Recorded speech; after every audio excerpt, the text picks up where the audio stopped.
Hello, and welcome back to our channel.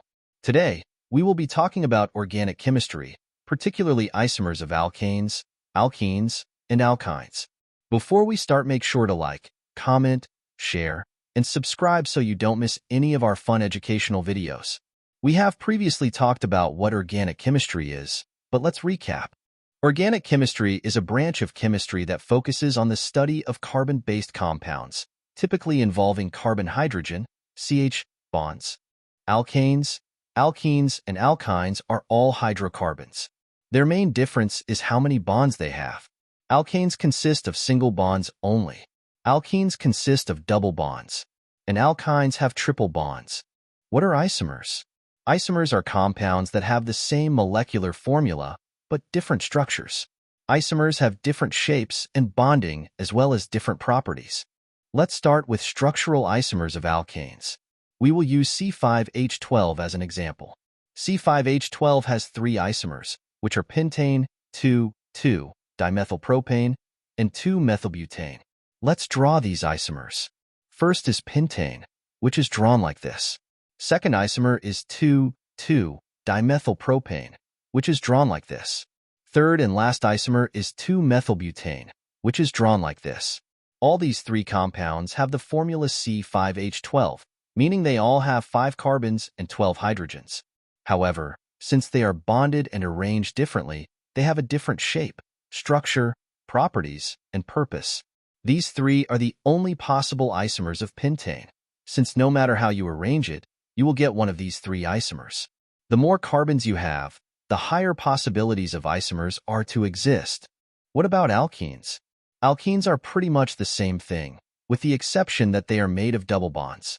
Let's see an example. So we have C4H8, which is butene. Butene has 4 isomers, but 1 ene, trans but 2 ene, cis but 2 ene, and 2-methylpropene. Let's draw all 4 isomers and explain the differences and why they are isomers. First, we draw but 1 ene, which is the same as butene. So butene has 4 carbons and has a double bond at carbon number 1, which is all we have to draw. Next we have trans but 2 ene, and we will explain what trans means in terms of naming after listing all the isomers. This is how we draw trans but 2 ene. Then we have cis but 2 ene, which is drawn like this.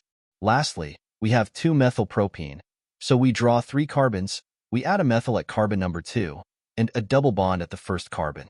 Now let's explain the differences and what these isomers mean. First of all these compounds have 4 carbons and 8 hydrogens, which means they all have the formula of C4H8. The difference is that they are all arranged in a different way. Some may have the same shape, but the double bond is at a different carbon number. The difference in structure completely changes the purpose and properties of each compound. Now what are cis and trans isomers? Cis and trans isomers are geometric isomers, meaning they have a specific structure. Cis requires the carbons to be on the same side as each other. Trans means opposite or diagonal sides.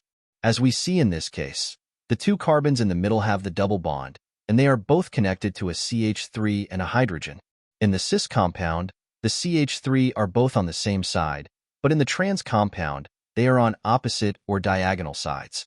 What about alkyne structure?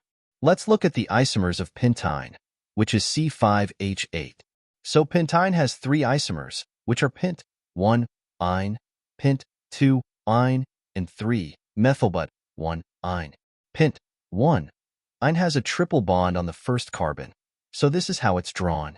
Pent, 2. Ine has a triple bond on the second carbon, which is drawn like this. 3 methyl but 1. Ine has 4 carbons plus another carbon in the methyl group that is attached to carbon number 3, and the triple bond is on the first carbon, so we draw it like this.